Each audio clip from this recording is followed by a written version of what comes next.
12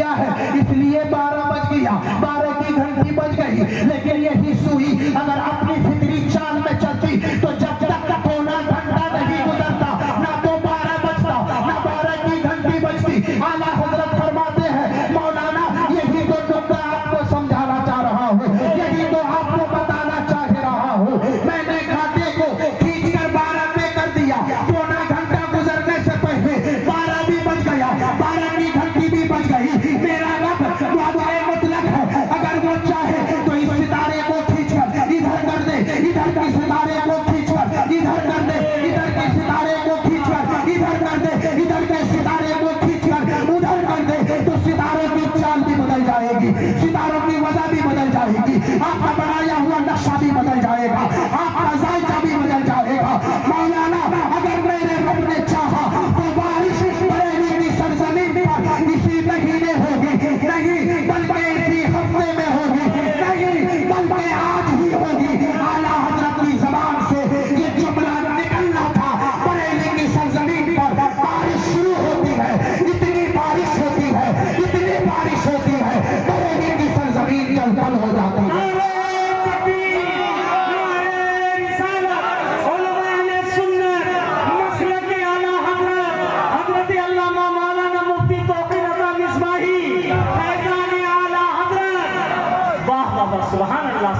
آپ سمجھئے مقام اعلیٰ حضرت کو، آپ کیا سمجھتے ہیں اعلیٰ حضرت کون ہے؟ ایک چھوٹے موٹے عالم ہے، ایک صوفی ہے، ایک صرف ولی ہے؟ نہیں عزیزان ملت اسلامیہ، اعلیٰ حضرت اپنے وقت کے متبخر عالم ربانی بھی ہے، پیر طریقت بھی ہے، ولی کامل بھی ہے، اور میں کہنا چاہوں گا اعلیٰ حضرت صرف ولی کامل نہیں ہے، بلکہ اعلیٰ حضرت تو 14ویں صدی کے مجدد اعظم ہے، اور جو مجدد ہوتا ہے وہ اپنے زمانے کے تمام ولیوں کا سردار ہوا کرتا ہے۔ یہ میں نہیں کہتا، بلکہ 10ویں صدی کے مجدد الف ثانی علامہ شیخ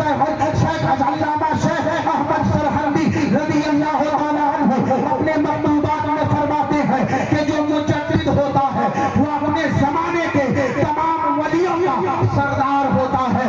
اس لیے اعلیٰ حضرت صرف ولی نہیں ہے بلکہ اپنے زمانے کے تمام ولیوں کا سردار ہے۔ اور بات یہی تک نہیں مسلمانوں، بلکہ لکھنے والوں نے تو یہاں تک لکھ دیا ہے کہ اعلیٰ حضرت امام محمد رضا خان فاضل بریلوی رضی اللہ تعالیٰ عنہ صرف ولی نہیں ہے بلکہ اپنے زمانے میں غوث اعظم کے نائب مطلق ہے۔ غوث اعظم نے اپنے اعلیٰ حضرت کے سر پر اپنی نعمت کا تاج رکھا تھا۔ یہ بات میں نہیں کہتا، بلکہ جماعت اہل سنت کے ایک جید عالم و محدث سید پیر جماعت علی شاہ محدث علی پوری فرماتے ہیں کہ میں نے خواب دیکھا کہ خواب میں سرکار غوث پاک تشریف فرما ہے۔